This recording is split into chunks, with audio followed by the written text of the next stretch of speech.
तो आज युवराज के एग्जाम में क्वेश्चन आया, हमने क्या पढ़ा है बच्चे, केपी बराबर केसी इंटू आरटी की पावर डेल्टा एनजी, यही पढ़ा है ना हमने। तो आज देखो मैंने आपको क्या बताया था कि अगर कोई रिएक्शन है A plus B is in equilibrium with C plus D, ये रिएक्शन, ठीक है जी। तो इसके अंदर आप क्या करेंगे मुझे बताएं, A plus B is in equilibrium with C plus D, यही है ना रिएक्शन। तो आपने लिखा जी मैम मेरे को केपी लिखना है, तो आप लिखोगे प्रेशर ऑफ सी का power C, pressure of D का power D upon pressure of A का पावर ए और प्रेशर ऑफ बी का पावर बी। यही तो है केपी, बोलो यही तो है केपी, करेक्ट है। तो अगर ये केपी है तो तब हमने केपी निकालने के लिए हमने इक्विलिब्रियम पे सी डी ए और बी का प्रेशर्स का इस्तेमाल किया, सही बात है। जब हम केसी लिख रहे थे तो हम क्या लिखते हैं, जब हम केसी लिख रहे थे तो हम क्या लिखते हैं, कॉन्सेंट्रेशन ऑफ सी की power C, concentration of D की power D upon concentration of A की पावर ए और कॉन्सेंट्रेशन ऑफ बी की पावर बी। यस और नो। अब अगर मैं आपको बोलती हूँ मुझे काई लिखना है, के काई, तो that would be mole fraction of C की power C, mole fraction of D की power D upon mole fraction of A की पावर ए और मोल फ्रैक्शन ऑफ बी की पावर बी। तो ये जो रेशियो है ना बच्चे, ये आप किसी के टर्म्स में भी निकाल सकते। अब अगर आपसे पूछ लिया जाए कि भाई केपी का रिलेशन केसी के साथ, या केसी लिखूं चाहे के इक्विलिब्रियम लिखूं, एक ही बात है, ठीक है। तो जरूरी नहीं कि द क्वेश्चन या the teacher is going to put up the question कि बताओ relation between KP and KC क्या है, वो तो अंडरस्टूड है कि केपी बराबर केसी आरटी की पावर डेल्टा एनजी, यही तो होता है रिलेशन। लेकिन अगर टीचर ने पूछ लिया जी बताओ रिलेशन बराबर केपी एंड के इक्विलिब्रियम क्या है, तो भी तो सेम है बच्चे, बस केसी की जगह क्या लिख दो, के इक्विलिब्रियम इनटू आरटी की पावर डेल्टा एनजी, सही है। और इसी तरह से केपी वुड बी व्हाट, के काई, सेम केसी की जगह आप कुछ भी लिख सकते हो, के काई आरटी की पावर डेल्टा एनजी, कोई डिफरेंस नहीं आने का, ठीक है। सो डोंट गेट कंफ्यूज कि यहाँ पे मैम ये पूछ लिया, ये जो मैंने रिलेशन आपको बताया है, ये रिलेशन मैंने केपी केसी में बताया है, केपी केसी केपी के इक्विलिब्रियम किसी के बीच में मैं बता, do you understand my point, ठीक है जी, ये लॉजिक है।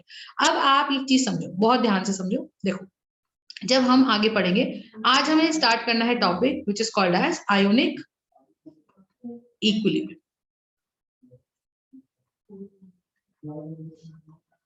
हमें करना है आज start ionic equilibrium. Chemical equilibrium हम लोग कर चुके हैं, केमिकल इक्विलिब्रियम हम लोग कर चुके हैं, ठीक है जी। This is going to be my ionic equilibrium, correct. अब सुनो, ठीक है जी। सबसे पहले आयोनिक इक्विलिब्रियम में हमको इसमें क्या पढ़ना है, सबसे पहले एक इंपॉर्टेंट, जैसे हमने केमिकल इक्विलिब्रियम में पढ़ा ली चैटलर्स प्रिंसिपल, पढ़ा कि नहीं पढ़ा, इसी तरीके से आयनिक इक्विलिब्रियम में 4-5 टॉपिक्स बड़े इंपॉर्टेंट हैं जिनके स्टैंडर्ड क्वेश्चंस आते हैं।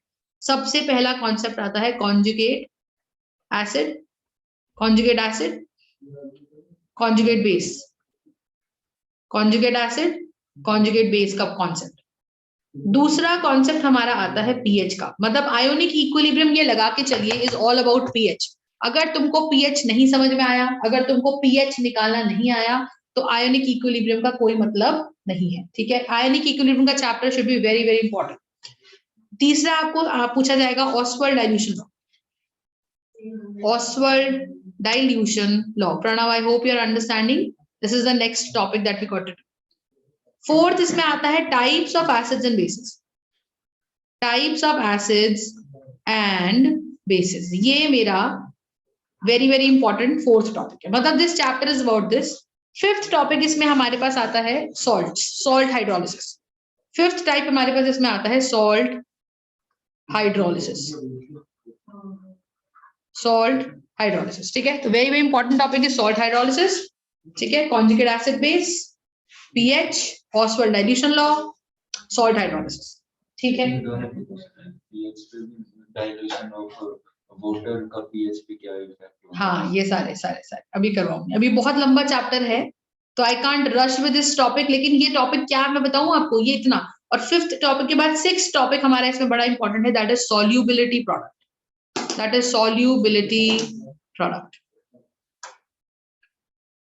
बात समझ रहे हो मैं क्या बोल रही हूँ, ठीक है जी, वेरी वेरी इंपॉर्टेंट टॉपिक, क्योंकि क्योंकि ये चैप्टर पूरा पूरा 12th में एज इट इज रिपीट हो जाएगा।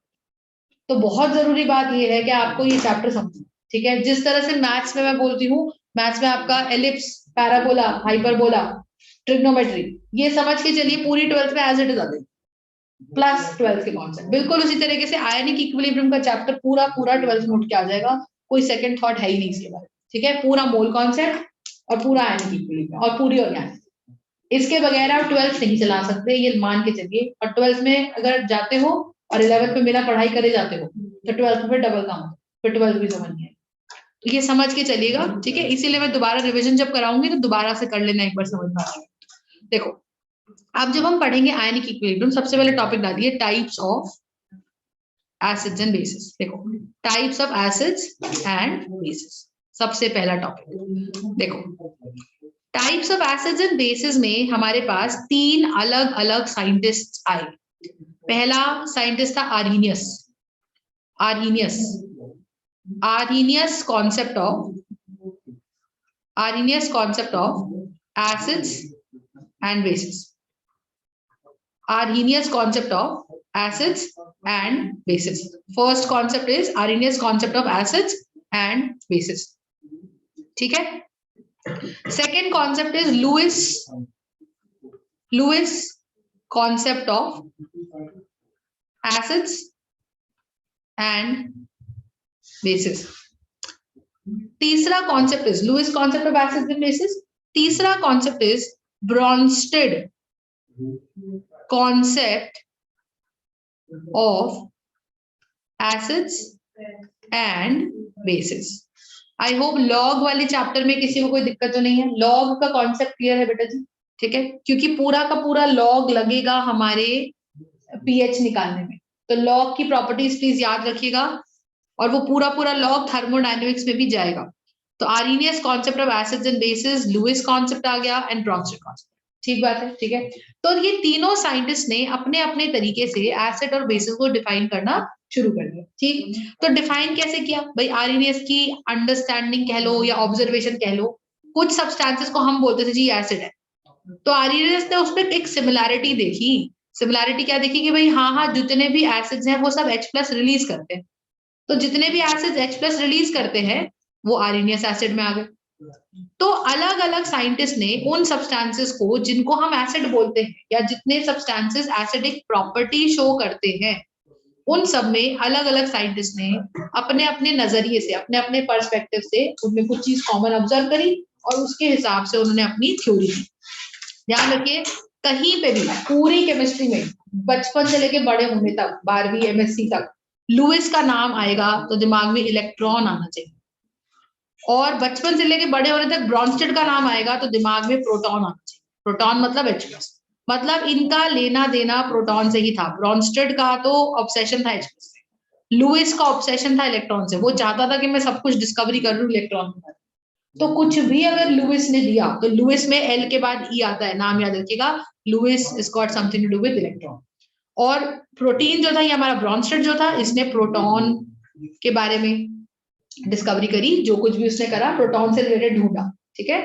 और आर्हीनियस का अपना कुछ नहीं, आर्हीनियस वाज वेरी न्यूट्रल, उसने कहा जी मेरा तो लेना देना H+ से है और OH दोनों से ही लेना देना है, समझ भाई। तो there are 3 concepts of acid, मैं उसको ABL कॉन्सेप्ट बोलती हूँ। ABL कॉन्सेप्ट जैसे लॉज होते हैं ना आपके ABC laws, gas laws, Avogadro's law, Boyle's law, Charles law, बिल्कुल इसी तरीके से Arrhenius concept, Bronsted concept and Lewis concept. तो लुईस एक ऐसा साइंटिस्ट था जिसने एसिड और बेस के बारे में हमको बताया with respect two electron. Do you understand? With respect two electron. अब देखो तो सबसे पहले लिखेंगे आर्हीनियस एसिड्स कॉन्सेप्ट। आर्हीनियस के हिसाब से, आर्हीनियस के कॉन्सेप्ट के हिसाब से वो सब्सटेंसेस, आर्हीनियस के कॉन्सेप्ट के हिसाब से, आर्हीनियस के कॉन्सेप्ट के हिसाब से वो सब्सटेंसेस जो H+ रिलीज करते हैं, जो H+ रिलीज करते हैं वो होते हैं एसिड्स, और वो एसिड्स जो, वो सब्सटेंसेस जो OH रिलीज करते हैं उनको बोलते हो आप बेस। OH को बोलते हैं हम हाइड्रोक्साइड आयन, ये पढ़ा होगा आपने 9th क्लास में। OH negative is called as hydroxide ion and H+ is called as hydronium ion. I hope you are understanding. मेरी बात समझ पा रहे हो? तो जब आप क्या करते हो, आप रिलीज करते हो H प्लस, कोई भी सब्सटेंस अगर H प्लस रिलीज करता है तो उसे कहलाया जाएगा एसिड। और कोई भी सब्सटेंस अगर पानी में डलने के बाद OH नेगेटिव रिलीज करता है तो उसे आप बोलोगे हाइड्रोक्साइड आयन। ठीक है जी, अच्छी बात है। अब आप देखो, जैसे फॉर एग्जांपल मैं एग्जांपल देती हूँ एसिड्स के। आप देखिए आर्हीनियस एसिड्स कौन कौन से होते हैं? आप 10th क्लास से बड़े स्टैंडर्ड एसिड्स पढ़ते आ रहे हो बेटा, H प्लस Cl नेगेटिव। तो आप देखो HCl को जब पानी में डालते हो तो ये कैसे टूटता है? यहीं से टूटता है बीच में से, और क्या देता है आपको? H प्लस और Cl नेगेटिव। अगर मैं आपको बोलूं कि भाई आपने बोला जी H2SO4, तो बताओ कैसे टूटेगा ये? 2H प्लस और SO4 minus 2। Do you understand? तो 2H plus plus SO4 minus 2 क्या है? ये आपका हाइड्रोनियम आयन है और ये सल्फेट आयन है।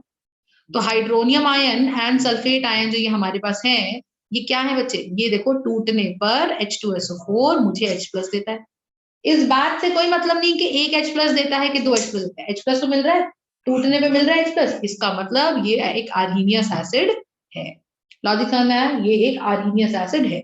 और बताए, और कोई एसिड का नाम ले लो, HNO3। बताओ ये टूटेगा तो क्या देगा? H plus plus NO3 negative. इनको लिखते जाए, वेरी वेरी इंपॉर्टेंट, क्योंकि ये पूरे चैप्टर में अगर ये एसिड्स नहीं पता होंगे ना बेटा जी, तो वहां पे वो आपको लिख कर नहीं देगा नाइट्रिक एसिड, वो लिखेगा सिंपल ऐसा नाइट्रिक एसिड, वो लिखेगा ऐसा simple nitric acid. Do you understand my point? वो सिंपल ऐसे लिखेगा नाइट्रिक एसिड। पर आपको ये चीज देखनी है, आपको ये चीज देखनी है कि नाइट्रिक एसिड का फॉर्मूला क्या है। नाइट्रिक एसिड का फॉर्मूला क्या है? तो that is going to be HNO3। Do you understand my point? इसी तरीके से आप देखें हमारे पास आर्हीनियस कॉन्सेप्ट में और एक एसिड लिख देते हैं HClO4। HClO4 होता है पर क्लोरिक एसिड, एंड दैट पर क्लोरिक एसिड भी कैसे टूटेगा बताओ? H प्लस और ClO4 negative. Do you understand? तो ये मेरे पास क्या है? अगेन HClO4 आ गया। तो बहुत सारे ऐसे एसिड्स हैं, मैं आपको कुछ स्टैंडर्ड एसिड्स बताती हूँ। जैसे मैंने लिखा H2CO3, ये है कार्बोनिक एसिड। तो नाम लिखा हुआ आएगा, आपको फॉर्मूला याद होना चाहिए। तो ये आपको क्या दे देगा? ये आपको दे देगा, ये इक्विलिब्रियम में रहता है वैसे तो, ये आपको देगा 2H plus plus carbonate CO3 minus 2। समझ में आया? ये ऐसे टूटेगा, यहाँ से टूट जाएगा, H अलग, और H के कितने एटम्स है? 2 है। Do you understand my point? तो this is called carbonic acid. मेरी बात समझ में आ गई तो बोले ठीक जी। फिर पढ़े कार्बोनिक एसिड। फिर हम यहाँ पे बात करेंगे, हमारे पास एक और एसिड लिख लो जरा, कुछ इंपॉर्टेंट एसिड लिख लो। HCN। HCN क्या है? Hydrocyanic acid. मेरी बात को बड़े ध्यान से समझिएगा, मैं आपको शॉर्टकट ट्रिक बताती हूँ। आपसे कोई पूछ ले जी बताओ ये स्ट्रॉन्ग एसिड है कि वीक एसिड है, कोई ये पूछ ले आपसे, तो आप ये देखो कि आपको उस रिएक्शन के अंदर कैसा साइन दिख रहा है। ये एरो सिंगल दिख रहा है या ये एरो बैकवर्ड फॉरवर्ड दिख रहा है? अगर ये पूरा सीधा एरो दिख रहा है मतलब जी ये स्ट्रॉन्ग एसिड है, पूरा टूटेगा। और अगर ये वीक एसिड है तो आपको ये कैसे दिखेगा? रिवर्सिबिलिटी का साइन दिखेगा, मतलब वो पूरा नहीं टूटेगा। Do you understand? तो अगर कोई भी एसिड मेरे पास है और वो एसिड में ऐसा साइन लग रहा है तो वो एसिड कैसा हुआ? वीक हुआ कि स्ट्रांग हुआ? वीक हुआ। और अगर किसी एसिड में ऐसा साइन लग रहा है सीधा बिल्कुल, तो वो एसिड कैसा हुआ? स्ट्रांग। ठीक है, तो ये एक तरीका हो गया इक्वेशन को देखकर पहचानने का कि वो कैसा एसिड की तरह बिहेव कर रहा है। तो हाइड्रोसायनिक एसिड के अंदर आपने देखा ये टूट के H प्लस और Cn नेगेटिव दे रहा है। तो कोई भी एसिड जो मुझे H प्लस दे दे वो कौन सा एसिड कहलाया जाएगा? Arrhenius acid. Do you understand? वो कौन सा एसिड कहलाया जाएगा? Arrhenius acid. Do you understand my point? कोई दिक्कत है? सही बात है, समझ पा रहे हो मैं क्या बोल रही हूँ? अब अगर हम आगे चलते हैं तो थोड़ा सा इसी तरीके से एक हमारे पास होता है Arrhenius base. Arrhenius base, Arrhenius base बोल दीजिए, आर्हीनियस एल्कली बोल दीजिए, कुछ भी बोल दीजिए। आप देखिए जिसमें आपको OH ग्रुप दिख जाए, जैसे मैंने बोला NaOH कॉस्टिक सोडा, मैंने बोला KOH पोटेशियम हाइड्रोक्साइड, मैंने बोला AlOH whole thrice aluminium hydroxide, मैंने बोला MgOH होल ट्वाइस, मैंने बोला CaOH whole twice. Do you understand? इस तरीके से आप देखते हो, this is called Arrhenius base. Do you understand? तो आपको ये समझना आर्हीनियस बेस। अब मेरी बात को बड़े लॉजिकली देखो, अब ये टूटेगा तो ऑब्वियसली आपको पता है ना Na+ अलग हो जाएगा और उसमें से निकलेगा OH नेगेटिव। KOH में से क्या हो जाएगा, K+ अलग हो जाएगा और उसमें से निकलेगा OH negative. AlOH whole thrice कैसा हो जाएगा, Al+3 और OH नेगेटिव। CaOH अलग हो जाएगा तो ये हो जाएगा Ca होल ट्वाइस और OH-1। I hope you are understanding. तो इस तरीके से MgOH होल ट्वाइस जाएगा तो Mg+2 और OH-1। तो ये सब टूटकर आपको क्या दे रहे बच्चे, ये सब दे रहे OH-। तो ये हो गया Arrhenius base. Do you understand? ठीक है जी। अब देखो एक और कॉन्सेप्ट देखो। तो आर्हीनियस एसिड हो गया, आर्हीनियस बेस हो गया। हर कैटेगरी में हमारे पास एक वीक एसिड होगा, एक स्ट्रॉन्ग एसिड होगा, एक वीक बेस होगा, एक स्ट्रॉन्ग बेस होगा। समझ पा रहे हो मैं क्या बोल रही हूँ? ठीक है। तो हर कैटेगरी में there would be one strong thing and one weak thing. अब लिखो जरा, अब हेडिंग डालेंगे डिग्री ऑफ डिसोसिएशन। देखो degree of dissociation, Pranav I hope you are understanding. Degree of dissociation इसको डिनोट करते हैं बच्चे अल्फा से। डिग्री ऑफ डिसोसिएशन को डिनोट करते हैं हम लोग अल्फा से। ठीक है, how do you denote it now? Understand क्या मतलब क्या है इसका। देखो डिग्री ऑफ डिसोसिएशन को हम पहली बात तो it is a sort of fraction. Degree of dissociation is a kind of fraction first of all. ठीक है, ये मुझे डिग्री ऑफ डिसोसिएशन ये बताता है कि क्या कोई भी एसिड या कोई भी बेस स्ट्रॉन्ग है या वीक है। तो डिग्री ऑफ डिसोसिएशन बेसिकली किस चीज में हेल्प करता है? It helps me to identify whether the acid or base is strong or weak, कि स्ट्रॉन्ग है या वीक है। बात समझ पा रहे हो? वेदर इट इज स्ट्रॉन्ग और weak. I hope you are understand. Logic clear है? बिल्कुल ठीक है जी। तो ये हमारा मेन कॉन्सेप्ट है। अब आप देखें जरा, आगे चले, चलो आगे। ठीक है, अब देखें, it helps you to identify whether the acid और बेस इज स्ट्रॉन्ग और weak. This is called as the degree of dissociation. अब इसका मतलब समझो, चलो आगे देखो। मान लो एक डब्बा है और उस डब्बे में मैंने कुछ एसिड डाला। कहने को मान लीजिए मैंने कुछ उस डब्बे में एसिड के मॉलिक्यूल्स डाल दिए। मान लीजिए मैंने 100 मॉलिक्यूल्स डाल दिए। तो मैंने बोला जी HCl डाला था और मैंने तो HCl के 100 मॉलिक्यूल्स डाले थे। बहुत बढ़िया। और डालते ही हमको पता है कि HCl का जो बॉन्ड है वो क्लोरीन की तरफ इलेक्ट्रॉन शिफ्टेड रहते हैं। ये तो हमको पता ही है क्योंकि chlorine is more electronegative and hydrogen इतना इलेक्ट्रोनेगेटिव नहीं है। तो electrons get shifted towards chlorine. तो यहाँ क्लोरीन पे कैसा बॉन्ड आ जाता है मुझे बताओ? क्लोरीन पे कैसा चार्ज आ जाएगा? नेगेटिव। और H पे कैसा चार्ज आ जाएगा? पॉजिटिव। क्योंकि इलेक्ट्रॉन्स किधर की तरफ खिंच गए क्लोरीन के? Cl की तरफ। तो H पे कैसा चार्ज आ जाएगा? पॉजिटिव। तो इसका मतलब ये हो गया कि जब बॉन्ड टूटेगा तो हमें क्या मिलेगा? H+ और Cl नेगेटिव। अब मैंने कहा जी मैंने तो 100 मॉलिक्यूल डाले थे मैम, 90 टूट गए। बताओ एक HCl टूटने पर एक H और एक Cl मिलता है। तो सोचो 2 HCl टूटेंगे तो कितने H मिलेंगे?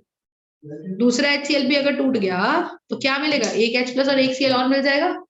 तो 2 HCl टूटने पे 2 H+ और 2 Cl मिल जाते। तो उसी तरीके से अगर एक HCl टूटने पे एक H+ और एक Cl नेगेटिव मिलता है तो क्या आपको ऐसे ही बताइए, क्या आपको बिल्कुल इसी तरीके से बताओ HCl से H+ और Cl नेगेटिव मिलता है। तो अगर एक टूटा तो एक एक मिला। तो मैंने कहा जी 90 टूट गए, 90 HCl टूट गए तो क्या मिलेगा? 90 H+ मिल जाएंगे और 90 ही Cl नेगेटिव मिल जाएंगे कि नहीं मिल जाएंगे? बोलो, आर यू अंडरस्टैंडिंग? इसका मतलब अच्छा बताओ 90 HCl टूट गए तो कितने बचे? अनडिसोसिएटेड जो बिल्कुल नहीं टूटे वो कितने बचे? 10 बच गए। तो इसका मतलब मैम डिसोसिएशन तो हो रही है और 100 में से 90 आउट ऑफ 100 टूट रहे हैं, डिसोसिएट हो रहे हैं। किस में टूट रहे हैं? H+ और Cl नेगेटिव में। तो आप ये समझो कि 90 out of 100 are getting dissociated.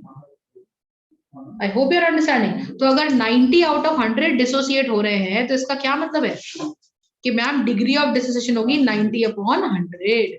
तो सॉल्व करके कितना आएगा? 0.9, क्योंकि 0 से 0 गया, 9/10 में डेसिमल आ गया 0. तो पहली बात तो आप ये समझो कि 100% भी अगर कोई चीज टूट सकती है तो 100/100 तो कितना आंसर आ जाएगा 1। तो यानी कि डिग्री ऑफ डिसोसिएशन को हम कैसे डिफाइन करें, अल्फा मतलब डिग्री ऑफ डिसोसिएशन को हम कैसे डिफाइन करें, हम डिफाइन करें number of particles dissociated, number of particles किसी भी चीज के, एसिड या बेस या सॉल्ट के number of particles dissociated upon total number of particles. Do you understand? Upon total number of particles. मेरी बात समझ में आ रही है तो बोलो। तो this is going to be my alpha.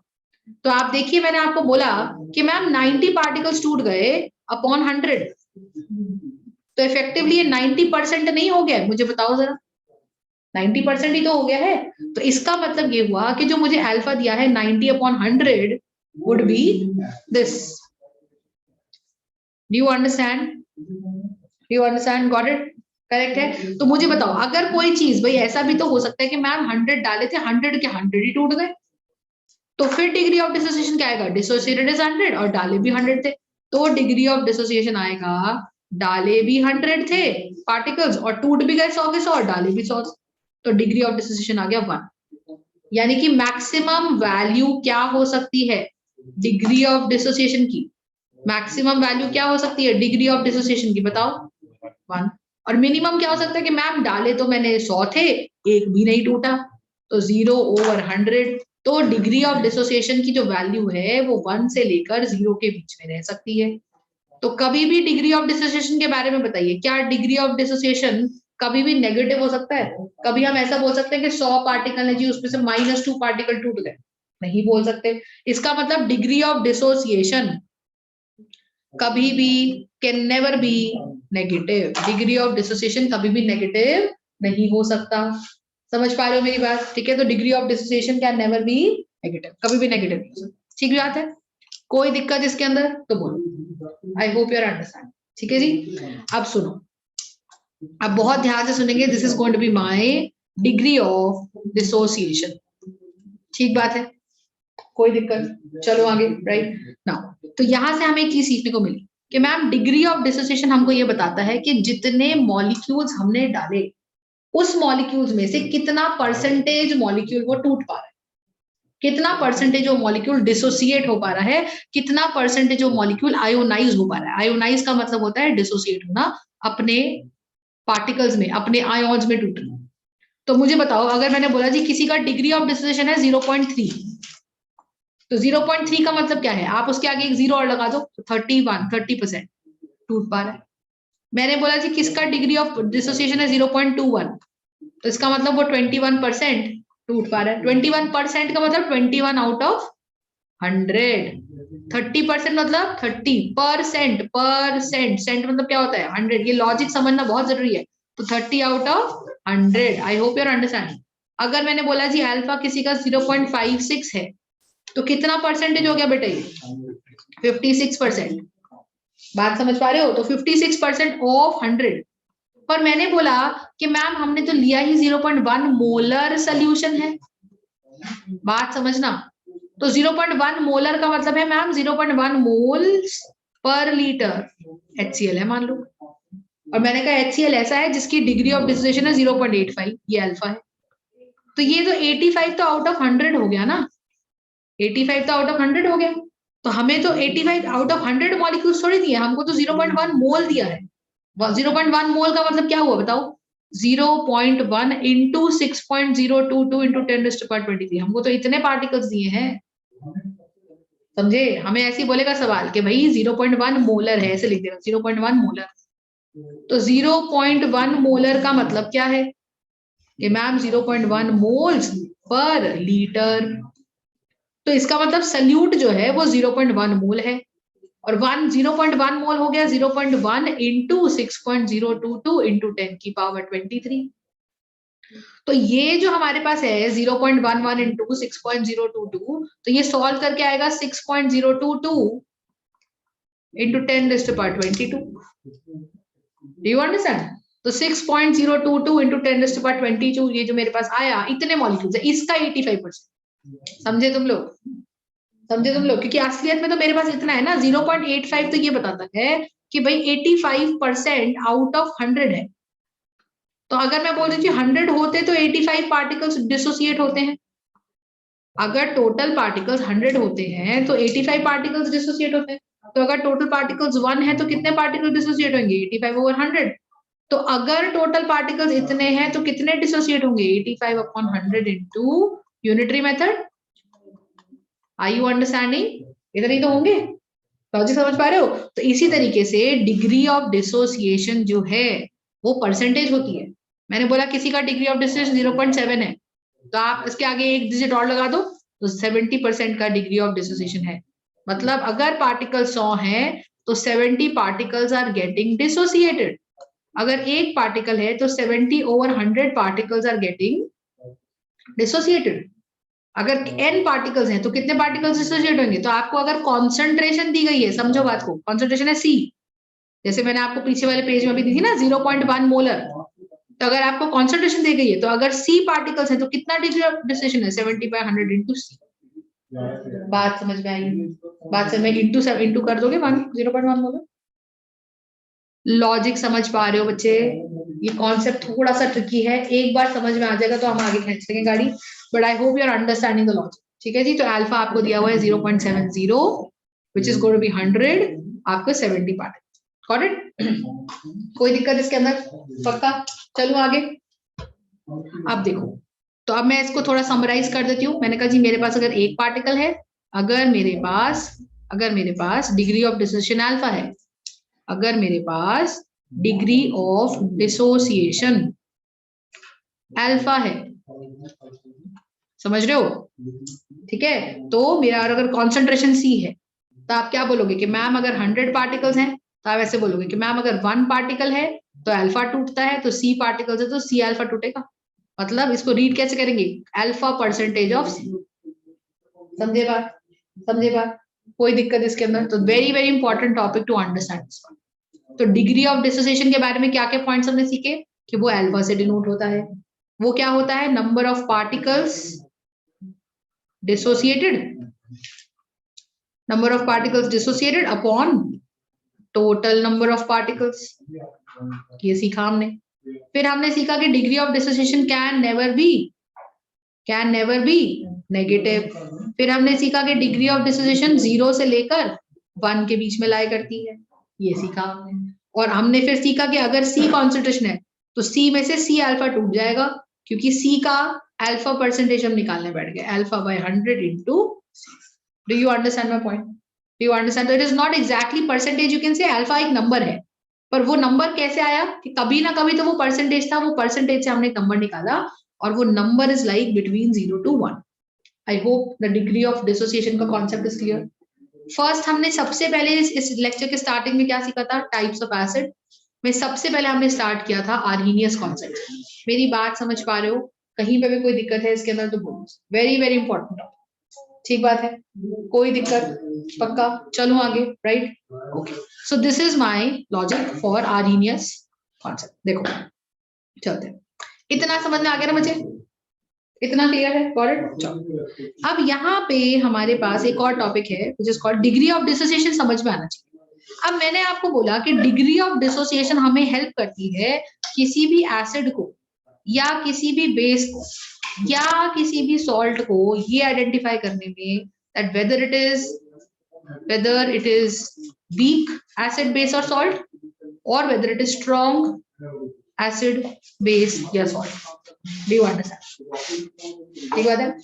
तो यहाँ पे अल्फा देखो, अगर किसी का अल्फा 30% है और लेस है, इनफैक्ट आपकी कुछ बुक्स तो बोलती है 25 से 30% ही है और 25% से अगर नीचे है तो वो वीक डिसोसिएशन है। उसको आप वीक इलेक्ट्रोलाइट बोलोगे। इलेक्ट्रोलाइट मतलब वीक इलेक्ट्रोलाइट मतलब वो वीक इलेक्ट्रोलाइट मतलब जो भी अपने आयोन्स में टूट पाए। तो इलेक्ट्रोलाइट हर वो चीज जो अपने आयोन्स में टूट सकती है वो इलेक्ट्रोलाइट होती है। जैसे एसिड एक इलेक्ट्रोलाइट है, बेस एक इलेक्ट्रोलाइट है, सॉल्ट एक इलेक्ट्रोलाइट है। तो that is considered as a weak electrolyte अगर degree of dissociation is between 25 से 30%। सिमिलरली अगर degree of dissociation is above 30% और in fact it goes up till 90%, so then it is considered as a strong electrolyte। मतलब वो अच्छे खासे quantity में टूट रहा है। और आप देख के चलिए जो भी इलेक्ट्रोलाइट है whether it is strong या weak, खासतौर से स्ट्रॉन्ग। तो स्ट्रॉन्ग तो आप कोई बड़ी बात नहीं कि वो 90% भी टूट जाए और 100% भी टूट जाए, तो कोई बड़ी बात नहीं है कि स्ट्रॉन्ग इलेक्ट्रोलाइट 100% भी टूट जाए। I hope you are understanding my logic. तो ये आपको ध्यान रखना है। तो अगर डिग्री ऑफ डिसोसिएशन 25% है या उससे कम है, मतलब लोअर लिमिट को ही हम इंपॉर्टेंस देंगे, 25% अगर है तो वो वीक इलेक्ट्रोलाइट है, उससे नीचे तो आप समझो 5%, 2%, 1%, तो ये डिसोसिएशंस अगर हो गई, ये तो नॉमिनल है, 1%, 2%, 3%, अगर इस टाइप की डिसोसिएशंस हो गई तो ये डिसोसिएशंस तो ऐसी हैं जिनका कोई मतलब भी नहीं, मतलब ये मान के चलेंगे कि ऑलमोस्ट नेग्लेजिबल डिसोसिएशंस है। 100 में से एक पार्टिकल टूटा तो क्या टूटा, कोई सोल्यूशन एसिडिक हो गया। 100 में से 2 पार्टिकल टूटे, 5 पार्टिकल टूटे, तो कोई भी ये सोल्यूशन एसिडिक या बेसिक नहीं होगा। I hope you are understanding the logic. समझ पा रहे हो मैं क्या बोल रही हूँ? Very very important topic this is going to be. तो एक तो ये चीज, अब लिखेंगे नेक्स्ट टॉपिक। हाँ 0.9 that is 99% strong electrolyte, extremely strong electrolyte, extremely strong electrolyte. ठीक है जी। अब देखिए इलेक्ट्रोलाइट का मतलब समझ में आ गया। इलेक्ट्रोलाइट मतलब कोई भी चीज जो अपने एसिड या बेस जो भी टूट जाए, समझ पा रहे हो? सिमिलरली हम बात करते हैं, हमारे पास एक कॉन्सेप्ट आता है Bronsted, Bronsted acids and Bronsted bases. ठीक है, Bronsted acids and Bronsted bases. तो ब्रॉन्स्टेड एसिड्स क्या होते हैं, देखो इसकी डेफिनेशन लिखो। I hope Arrhenius acids and bases में कोई दिक्कत नहीं है। आर्सेनियस वो जो H+ रिलीज करते हैं, ठीक है, और आर्सेनियस बेसिस वो जो OH रिलीज करते हैं, हाइड्रोक्साइड आयन रिलीज करते हैं। इसी तरीके से ब्रॉन्स्टेड एसिड्स वो होते हैं विच, अब ब्रॉन्स्टेड का मैंने आपको बताया था, इसने किसको अडॉप्ट कर रखा है, H+ को। जो भी बताएगा H+ के बारे में बताएगा। तो ब्रॉन्स्टेड के हिसाब say anything which releases H+, which releases proton, which releases, अब बस उसने उसका नाम दे दिया प्रोटॉन, और आर्सेनियस उस प्रोटॉन को क्या बोलता रहा, हाइड्रोनियम आयन। तो आर्सेनियस ने इसी H+ को हाइड्रोनियम आयन बोल दिया था, हाइड्रोनियम आयन बोल दिया था उसने। लेकिन ब्रॉन्स्टेड ने इसको बोला प्रोटॉन, कि जो भी प्रोटॉन रिलीज करेगा is an acid, is an acid. तो उसने बेसिस को कैसे डिनोट किया, anything, any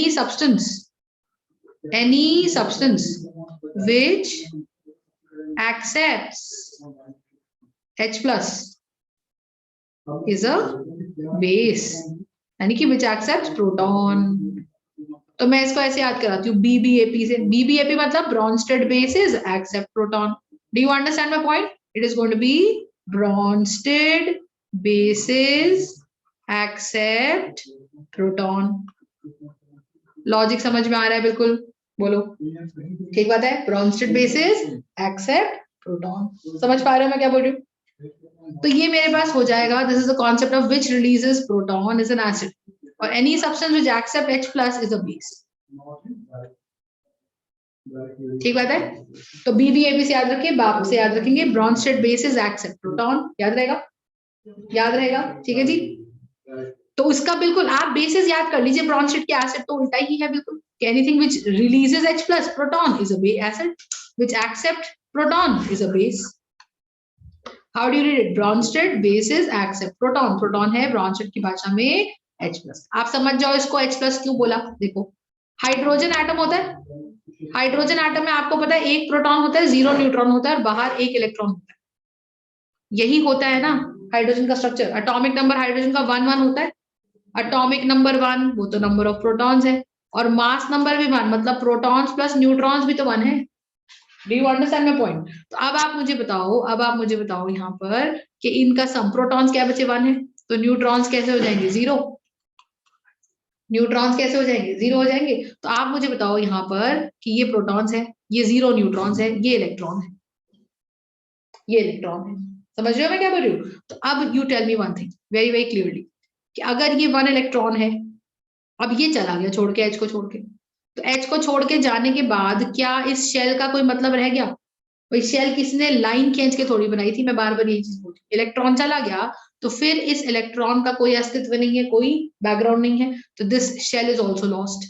so now basically I am left with only 1 nucleus, और एक ऐसा न्यूक्लियस जिसके अंदर सिर्फ एक प्रोटॉन है। पर जब एक एटम में से एक इलेक्ट्रॉन चला जाता है तो हमने बोला जी वो H+ बन गया, तो वो H+ कौन है बच्चे? It is just a nucleus containing 1 proton. I hope you are understanding. इसीलिए साइंटिस्ट ने बोला, ब्रॉन्स्टेड ने बोला कि जो H+ रिलीज करे, तो उसने कहा H+ कौन है? H+ एक प्रोटॉन है। किसका प्रोटॉन है? न्यूक्लियस का प्रोटॉन है, जिसमें एक हाइड्रोजन एटम का अकेला न्यूक्लियस, जिसमें न्यूट्रॉन नाम की कोई चीज नहीं। I hope you are understanding the logic. तो H+ is nothing but a proton. ठीक है जी। अब आप ये चीज देखो, जब मेरे पास ये आ गया कॉन्सेप्ट, ठीक है बच्चे, तो this is going to be my Bronsted acid, it releases proton. Very very simple concept. ठीक है जी, गॉट इट राइट। चलो अब कैसे एसिड्स है, तो यहाँ तो बड़ी सिंपल सी बात हुई कि मैम देखो HCl अभी आप पढ़ा के आए, वो H+ रिलीज करेगा ही। H2SO4 अगर आप पढ़ा के आए तो वो भी H+ रिलीज करेगा ही। तो हम बोल देते हैं इसको कि भाई ये कौन है, ये H+ रिलीज कर रहा है, और H+ जो रिलीज करता है वो तो प्रोटॉन होता है। H+ जो रिलीज करता है वो तो प्रोटॉन होता है। तो हमने बोल दिया जी HCl is an acid which releases proton. अब REDS इसको बोलता है कि भाई ये तो मेरा एसिड है, क्योंकि ये भी H+ रिलीज कर रहा है। तो यहां से एक कॉमन चीज क्या निकल के आई कि all Bronsted acids are Arrhenius acids. लिख लो, all Bronsted acids are Arrhenius acids. क्यों भाई all Bronsted acids are why Arrhenius acid? क्योंकि देखा जाए तो सिर्फ नाम अलग हो गया ना। ब्रॉन्स्टेड ने बोला कि जो प्रोटॉन H+ रिलीज करे, और आर्हीनियस ने बोला भाई, आर्हीनियस ने क्या बोला कि भाई जो H+ रिलीज करेगा। भाई H+ बोलो चाहे प्रोटॉन बोलो, है तो एक ही चीज। I hope you are understanding. इसका मतलब all Bronsted acids are Arrhenius acids. और तो ये आपका लॉजिक समझ में आता है, ठीक है, अच्छी बात है। Next we see again, you can write down n number of examples. HNO3 can deteriorate to give you what? H+ and NO3 negative. Do you understand? Do you understand my point? Logic clear है बिल्कुल, ठीक है जी। Next we come to Bronsted bases. Now Bronsted bases is very important. देखो नाम में लिखा है Bronsted bases accept proton. मेरी बात को बड़े ध्यान से समझिएगा। bases में हमारे पास क्या? Bronsted bases. Very very important. नाम तो हमने याद कर लिया, भाई bases कौन है? तो हमने याद कर लिया BBAP, that is Bronsted bases accept proton. कौन है प्रोटॉन बोलो, कौन है प्रोटॉन? केमिकली प्रोटॉन कौन है? केमिकली प्रोटॉन कौन है? H+। ठीक है, केमिकली प्रोटॉन कौन है? H+। ठीक है जी। अब देखो Pranav, I hope you are understanding बेटा। Now when we are talking about the Bronsted bases which is chemically H+, Yes, ma'am. ठीक है, सुनो मैंने कहा जी अमोनिया, ठीक है। अब अमोनिया के पास है एक लोन पेयर। आपको पता होगा अमोनिया का अंदर N होता है एटॉमिक नंबर 7। बिल्कुल बचपन वाली कॉन्फ़िगरेशन लिख के समझा रही हूँ, 2,5।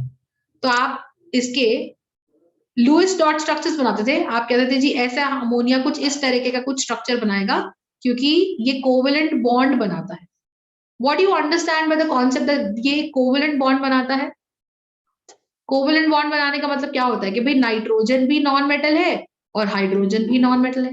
तो अगर कोई भी चीज, दोनों नाइट्रोजन और हाइड्रोजन दोनों ही नॉन मेटल है, ठीक है, दोनों ही नॉन मेटल है, तो शेयरिंग करके बॉन्ड बनाएंगे ना।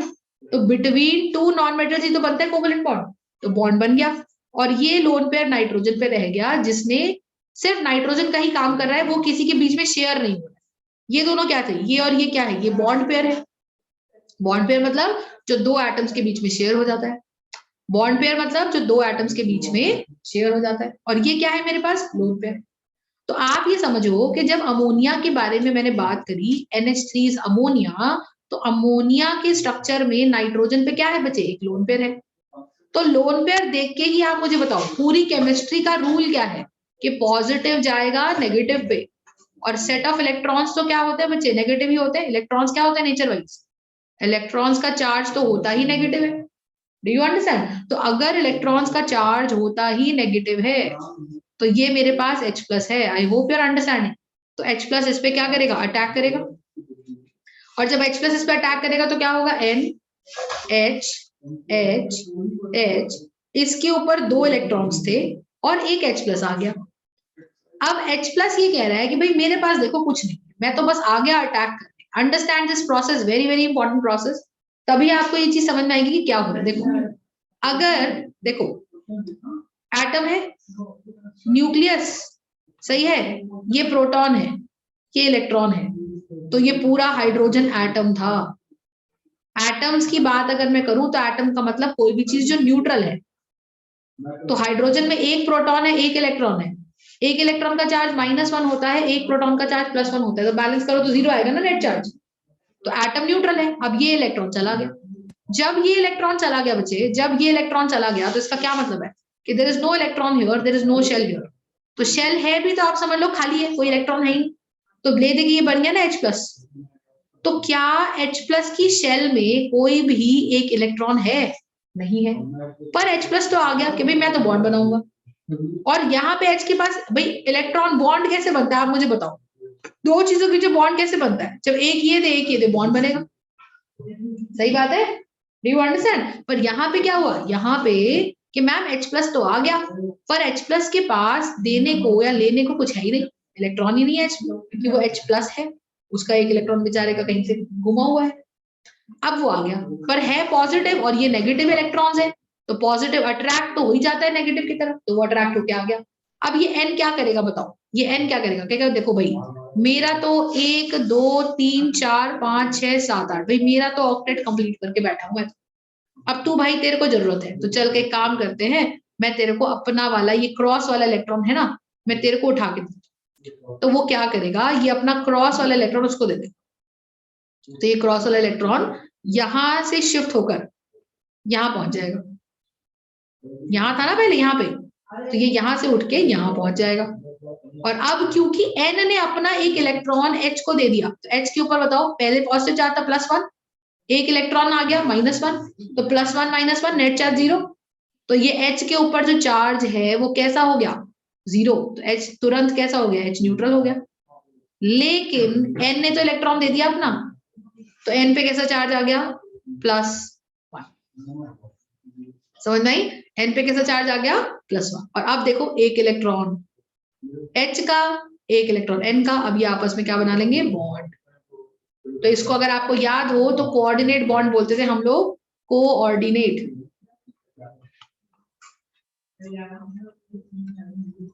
इसको क्या बोलते हैं हम लोग, coordinate bond. Do you understand? तो कोऑर्डिनेट बॉन्ड का मतलब जो एक, देखो नाइट्रोजन की कोऑर्डिनेशन से बना है वो बॉन्ड। कोऑर्डिनेशन मतलब कि उसने वो सहायक बना है, वो हेल्प कर रहा है किसको, H को, कि भाई तेरे पास एक भी इलेक्ट्रॉन नहीं है, तू मेरा क्रॉस वाला इलेक्ट्रॉन तू ले ले और बॉन्ड बना ले। तो आप ये देखो, इसको हम कैसे लिखते हैं, if you remember how do we write it down, ये ऐसे बन गया बॉन्ड। तो इसको लिखा कैसे जाएगा, इसको लिखा जाएगा कि NH3 था पहले, H+ को पकड़ने से पहले N N N, एक इलेक्ट्रॉन अपने पास रहा, ये क्रॉस वाला H को दे दिया और उसके साथ बॉन्ड बना लिया।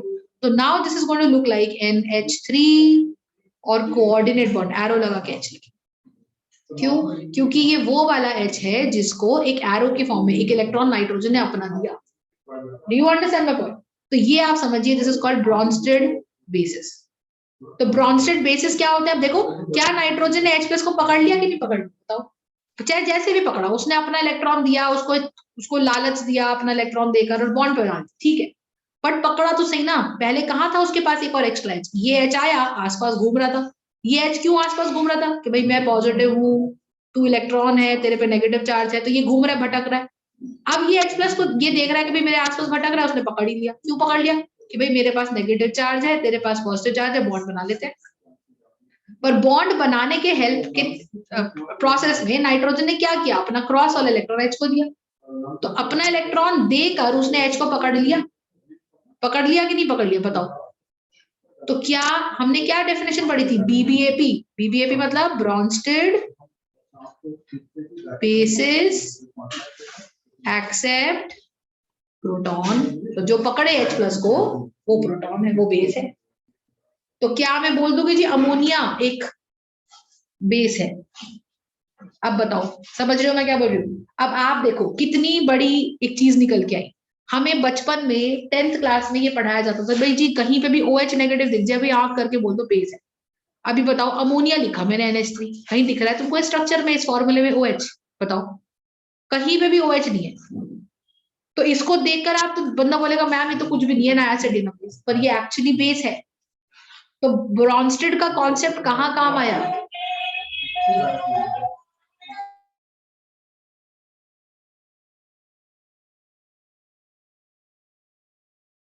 ठीक है। तो ब्रॉन्स्टेड का कॉन्सेप्ट कहाँ काम आया? ब्रॉन्स्टेड का कॉन्सेप्ट ऐसी जगह पे काम आया जहां पे हमको देखकर पता ही नहीं लग पा रहा था कि वो बेस है भी कि नहीं। हम तो बोलते थे भाई ये तो एसिड भी नहीं है तो बेस भी नहीं है, हम तो उसको सॉल्ट बोलते हैं। तो आप ये समझो कि ये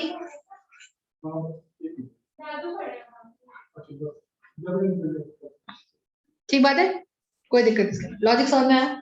तो आप ये देखो, क्या मैं इस चीज को अब इस तरह से पुट अप कर सकती हूँ कि हर वो चीज बताओ, एक Cl है, मान लो मेरे पास एक और है, मैं देखती हूँ NH2OH, या फिर नॉर्मली थोड़ा सा मैंने लिखा CH3NH2, नाइट्रोजन पे क्या है?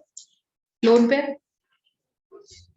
तो आपको ये चीज समझनी है कि किसी भी कंपाउंड में, पहली चीज ये छोटी सी एक ऑब्जर्वेशनल ट्रिक है मेरे थ्रू, कि अगर किसी भी सब्सटेंस में नाइट्रोजन दिख जाए तो आंख बंद करके बोल दो जी कि उसमें मैम लोन पेयर होगा, और अगर उसके आसपास कोई H+ आ गया तो गारंटीड वो H+ को पकड़ेगा। तो ये मेरे पास बन जाएगा CH3NH।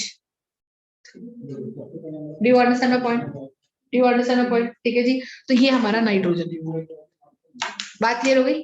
करेक्ट है। और जो H को पकड़ेगा, कैसे पकड़ेगा? अपना एक इलेक्ट्रॉन H को देगा, फिर उसका बॉन्ड बनाएगा, इन शॉर्ट कोऑर्डिनेट बॉन्ड बनाएगा। तो अगर वो कोऑर्डिनेट बॉन्ड बनाता है तो वो बेस है, क्योंकि वो H को पकड़ रहा है, वो H को एक्सेप्ट। समझ पा रहे हो? समझ पा रहे हो? और कैसे एक्सेप्ट कर रहा है? अपना इलेक्ट्रॉन देकर। ये बात लाइन ध्यान रखिएगा मेरी, मैं क्या बोल रही हूँ, अपना इलेक्ट्रॉन देकर वो H को पकड़ रहा है, तो वो ब्रॉन्स्टेड बेस है। I hope you are understand. Logic clear है? पक्का? ठीक है जी, आगे चलो। अगर हम अब बात करते हैं, किस, ध्यान से देखिएगा, ध्यान से देखिएगा, मैंने आपको देखो इस तरह से बोला, तो जस्ट अंडरस्टैंड। मैंने बोला जी Cl नेगेटिव है, CO3 -2 है, SO4 -2 है, NO3 -1 है, ये सब नेगेटिव है ना बेटा? सब नेगेटिव है कि नहीं बताओ? और क्योंकि ये सब नेगेटिव है, तो अगर इनके आसपास कहीं H+ आ भी गया तो H+ को क्या करेगा? ये पकड़ेगा ही। और अब तुमको पता है कैसे पकड़ेगा? अपना एक इलेक्ट्रॉन इसको देगा, बॉन्ड बनाएगा, जो भी करेगा। इन शॉर्ट ये पकड़ के HCl बना लेगा, इन शॉर्ट ये H2CO3 बना लेगा, इन शॉर्ट ये पकड़ के H2SO4 बना लेगा, इन शॉर्ट ये पकड़ के HNO3 बना लेगा। बताओ हाँ कि नहीं? क्यों बना लेगा? ये आपको 9th क्लास में क्रिस क्रॉस मेथड सिखाया होगा बेटा जी, H2CO3 H2SO4 याद है? तो क्या मैं बोल दूं कि हर नेगेटिव आयन एक एसिड है, एक बेस है, क्योंकि वो हर नेगेटिव आयन H+ को पकड़ सकता है। बोलो, हर नेगेटिव आयन एक H+ को पकड़ सकता है, इसीलिए OH नेगेटिव भी जिसमें है वो बेस है। I hope you are understanding. समझ रहे हो मैं क्या बोल रही हूँ? राइट। तो यहां से ब्रॉन्स्टेड बेसिस कौन से हुए बच्चे? ब्रॉन्स्टेड बेसिस वो हुए जो H+ को पकड़ रहे हैं, और H+ पॉजिटिव है, तो पॉजिटिव को पकड़ने वाला कैसा होगा? नेगेटिव। या उसके पास बहुत सारे क्या होने चाहिए? लोन पेयर होने चाहिए। तो ब्रॉन्स्टेड बेसिस क्या है? ब्रॉन्स्टेड बेसिस आर generally क्या? always negatively charged species. Do you understand my point? They are generally negatively charged species or full of electrons. और full of electrons. मेरी बात समझ में आ रही है? Do you understand my point? तो फिर वैसे, क्योंकि ये बेस है ना, वो बेस है ना, ठीक है, वो H+ को पकड़ रहा है। Are you understanding my point? तो ब्रॉन्स्टेड बेसिस BBAP हम लोग याद रखेंगे, Bronsted bases accept proton. I hope you the concept is clear. कहीं पे भी कोई डाउट है बेटा जिसके अंदर? ठीक है जी, इतना समझ के चले, very very important topic. Correct? तो अब मुझे बताओ, मैंने लिखा ClO4 नेगेटिव, बताओ इसे किस कैटेगरी में डालोगे? अब तुम देखो इसमें ना, अगर आर्हेनियस की ही बात सुनते रहते तो क्या इसमें तुमको H+ दिख रहा है? नहीं। क्या तुमको इस स्ट्रक्चर के अंदर OH दिख रहा है? नहीं। तो फिर तुम बोलते मैम ये कैसा एसिड बेस है, इसमें तो ना तो H+ है ना OH नेगेटिव है। पर फिर ब्रॉन्स्टेड की बात अगर मानोगे तो ये नेगेटिव होने के कारण H+ को खींच लेगा अपनी तरफ, तो ये एक्सेप्ट कर लेगा H+ को, तो therefore it is a Brønsted base and it is full of electrons. Do you understand my point? कहीं पे भी कोई डाउट नहीं। Do you understand? Logic clear है? ठीक है जी। तो इसी तरह से आप बताएंगे। तो ब्रॉन्सेड एसिड्स एंड ब्रॉन्सेड बेसिस क्लियर हो गए बेटा? ब्रॉन्सेड एसिड्स एंड ब्रॉन्सेड बेसिस क्लियर हो गए? कहीं पे भी कोई दिक्कत इसके अंदर? पक्का? चलो आगे, right. Next we are going to do Lewis acids and Lewis base. Next we are going to do Lewis acids and Lewis base. Lewis acids and Lewis base. Do you understand the point?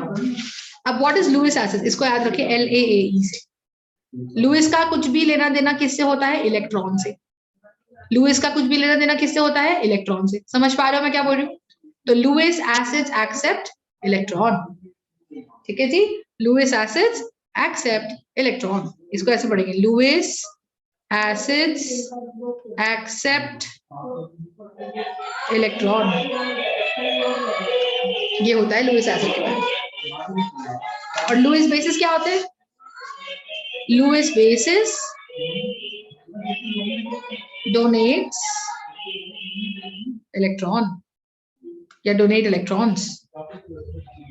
Do you understand? तो Lewis acids accept electron and Lewis bases donates electron. जो donate कर देता है अपना electron वो base है। जो अपना इलेक्ट्रॉन डोनेट कर देता है वो बेस है। मेरी बात समझ पा रहे हो मैं क्या बोल रही हूँ? तो Lewis bases donate electron. सही है? कोई दिक्कत?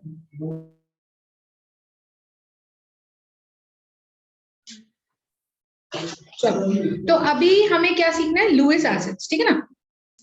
देखो, लुईस एसिड्स क्या करते हैं? They accept electron. और लुईस बेसिस क्या करते हैं? They donate electron. Just understand, they donate electron. अब तुम मुझे बताओ, अभी मैं पीछे पढ़ा के क्या, देखो, क्या मैंने तुमको बताया कि नाइट्रोजन अमोनिया ने क्या किया? मुझे बताओ, अमोनिया ने अपने इलेक्ट्रॉन्स किसको दी? H को। अमोनिया ने अपने इलेक्ट्रॉन्स किसको दिए? H को। तो क्या अमोनिया का ये नाइट्रोजन इलेक्ट्रॉन दे रहा है? H प्लस को पकड़ने के लिए क्या ये अमोनिया का नाइट्रोजन अपने इलेक्ट्रॉन्स दे रहा है? तो अगर ये इलेक्ट्रॉन्स दे रहा है और देकर H को पकड़ रहा है, तो H को पकड़ लिया, क्योंकि प्रोटॉन को पकड़ लिया, H plus is nothing but proton, तो कहलाया गया ब्रॉन्स्टेड बेस। पर ये भी तो देखो कि नाइट्रोजन इलेक्ट्रॉन दे रहा है, तो ये डोनेट कर रहा है। और अगर कोई भी चीज इलेक्ट्रॉन्स को डोनेट करती है तो वो क्या हो जाती है? Lewis base. I hope you are understanding. तो अगर कोई भी चीज इलेक्ट्रॉन्स को डोनेट कर रहा है तो वो क्या हो जाता है? बेस। तो क्या मैं ये चीज मान लूं कि अगर मैंने बोला जी Cl नेगेटिव को H प्लस ने पकड़ा, अगर Cl नेगेटिव को H प्लस ने पकड़ा तो भाई HCl बन गया। HCl बन गया, बोलो। अगर Cl नेगेटिव को H प्लस ने पकड़ा तो HCl बन गया। तो हम ये बोल रहे हैं कि भाई Cl नेगेटिव को H प्लस पकड़ रहा है। पर कैसे पकड़ रहा है बच्चे? बट कैसे पकड़ रहा है मुझे बताओ? बताओ, Cl नेगेटिव ने अपने इलेक्ट्रॉन्स दिए होंगे H प्लस को पकड़ने के लिए।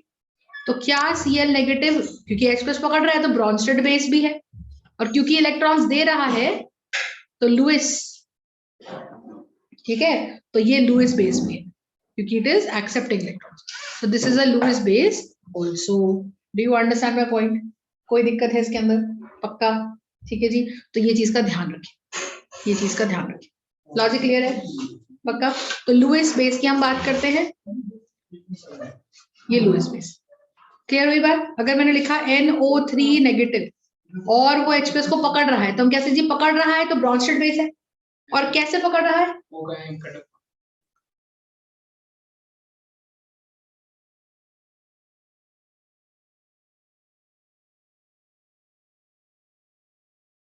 ठीक है, तो अगर वो H प्लस को पकड़ रहा है तो कैसे पकड़ रहा है? अपने इलेक्ट्रॉन्स देकर पकड़ रहा है। I hope you are understanding. Logic समझे? इसका मतलब कि जो NO3 नेगेटिव है वो, क्योंकि जब H प्लस पकड़ेगा तो बोलोगे ये ब्रॉन्स्टेड बेस है। और कैसे पकड़ेगा H प्लस? अपने इलेक्ट्रॉन्स दिए होंगे H प्लस को पकड़ने के लिए, तो ये दे भी रहा है, तो ये लुईस बेस भी है। तो यहां से एक स्टेटमेंट निकल के आई that all Lewis bases are Bronsted bases also. You understand? All Lewis bases are Bronsted bases also. मेरी बात समझ में आ रही है तो बोलो. Very very simple concept. ठीक है, राइट? तो ये हमारा मेन कॉन्सेप्ट. तो ये हमारा मेन कॉन्सेप्ट. ठीक है जी, कहीं पे भी कोई दिक्कत नहीं. तो वेरी वेरी इंपॉर्टेंट टॉपिक. अब देखो, तो लुईस एसिड की अगर हम बात करते हैं यहाँ पे, तो अब देखो लुईस एसिड बिल्कुल उल्टा, जो इलेक्ट्रॉन्स एक्सेप्ट करे. अब आप मुझे बताओ, जो इलेक्ट्रॉन को पकड़े, कौन पकड़ेगा इलेक्ट्रॉन को? इलेक्ट्रॉन नेगेटिव है बेटा, इलेक्ट्रॉन इज नेगेटिव. तो कौन पकड़ेगा नेगेटिव चीज को? जो खुद पॉजिटिव होगा तो वही तो पकड़ेगा इलेक्ट्रॉन. बोलो. तो इसका मतलब ये हो गया कि अगर मैंने बोला जी Ca+2, तो बताओ Ca+2 क्या है मैम? ये एसिड है. Ca+2 क्या हो गया? एसिड. अगर मैंने बोला जी Na+, बताओ, तो Na+ को कौन पकड़ रहा है? इलेक्ट्रॉन पकड़ सकता है ना वो, तो वो एसिड हो गया. मैंने बोला जी Cl+, बताओ, वो क्या है भाई? पॉजिटिव स्पीशी है, वो इलेक्ट्रॉन पकड़ सकता है, तो वो क्या हो गया? एसिड. तो वो लुईस एसिड हो गया, क्योंकि लुईस ने क्या डिफाइन करा एसिड को? कि कोई भी वो चीज जो इलेक्ट्रॉन पकड़ सके, जो इलेक्ट्रॉन एक्सेप्ट कर सके. कौन करेगा इलेक्ट्रॉन को एक्सेप्ट? बताओ. Who is going to accept the electron? जो खुद पॉजिटिव है. जैसे मैंने बोला, एक देखो, समझ रहे हो, जितने भी पॉजिटिव आयंस है, Ca+2, Na+1, K+1, Mg+2, I hope you are understanding. ठीक है जी. मैंने बोला Fe+3. हर पॉजिटिव आयन देखो नेगेटिव है इलेक्ट्रॉन, तो नेगेटिव चीज किसकी तरफ अट्रैक्ट होती है? पॉजिटिव की तरफ. तो हर पॉजिटिव चीज एक्सेप्ट करेगी इलेक्ट्रॉन, और कोई भी चीज अगर इलेक्ट्रॉन्स एक्सेप्ट करती है तो वो क्या कैटेगरी में आती है? Lewis acid accept electron. तो वो आती है लुईस एसिड की कैटेगरी में.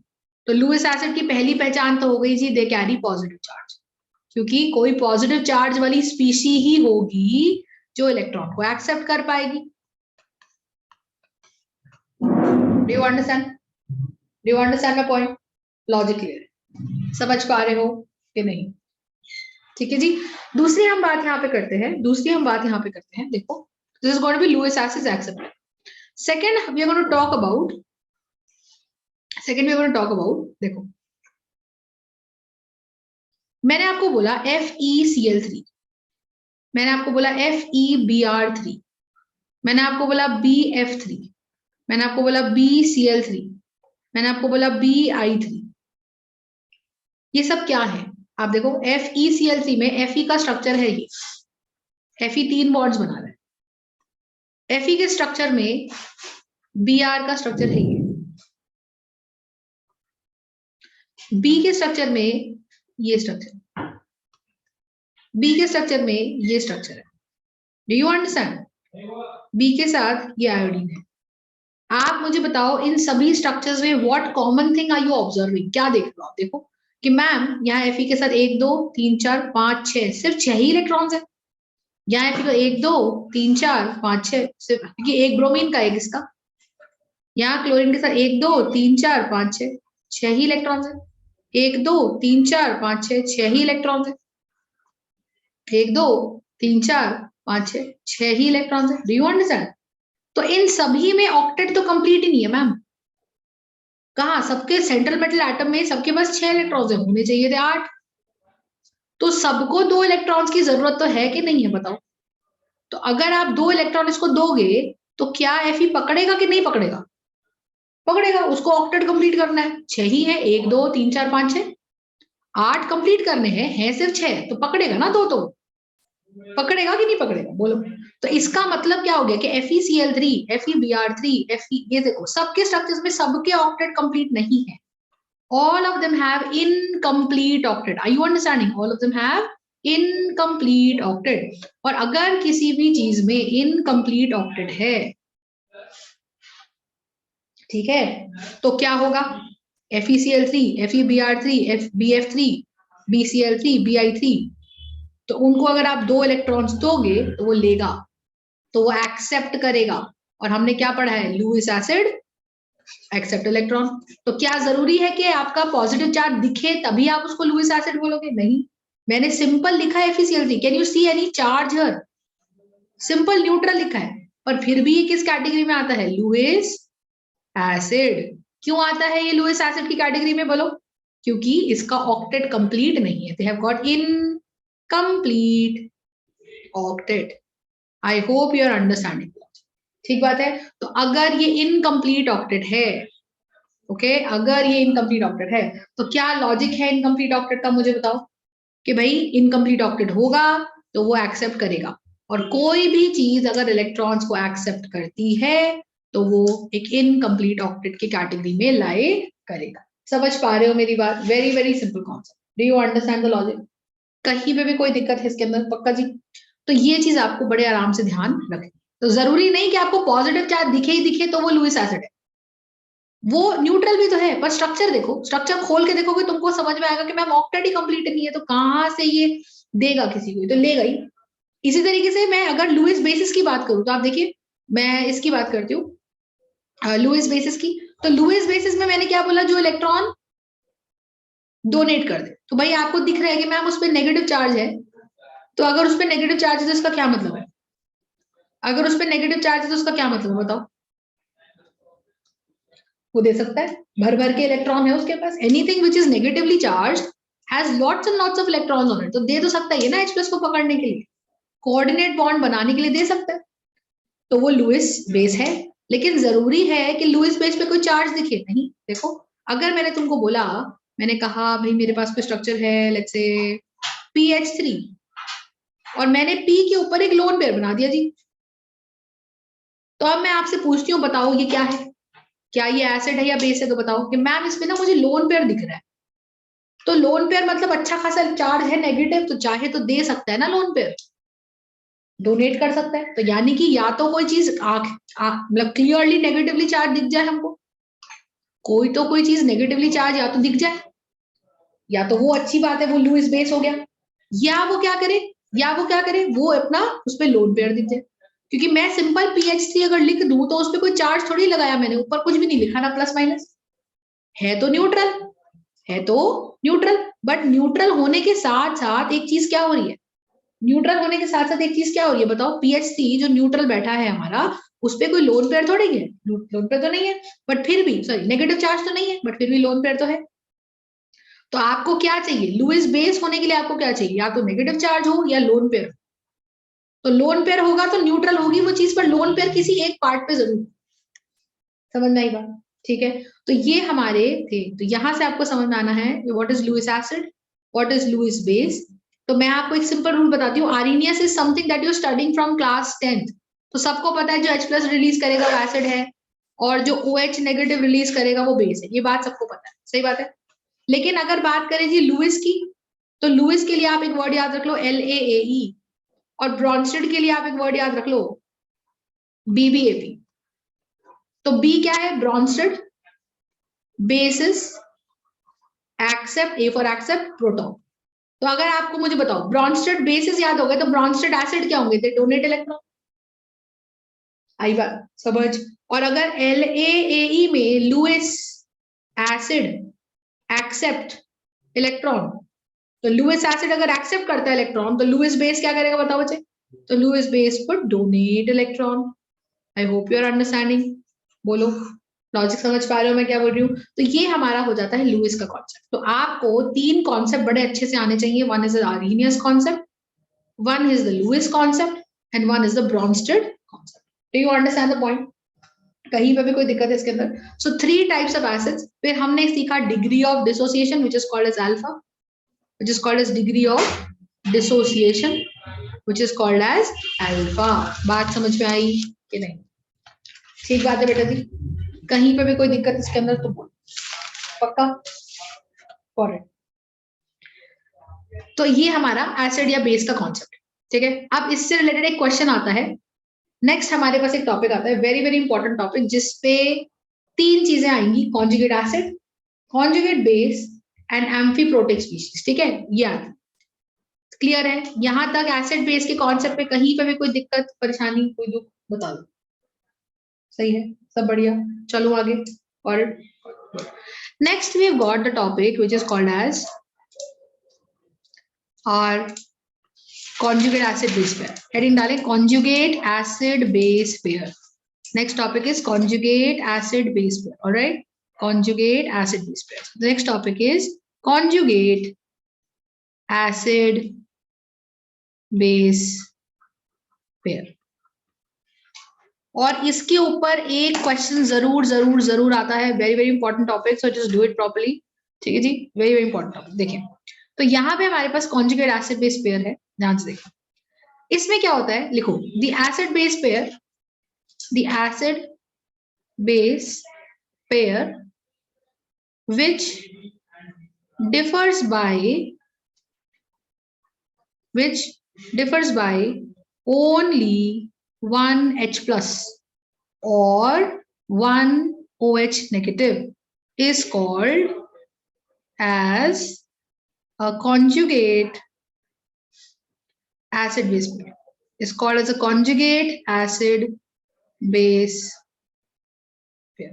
तो उसको आप बोलते हो conjugate acid base pair.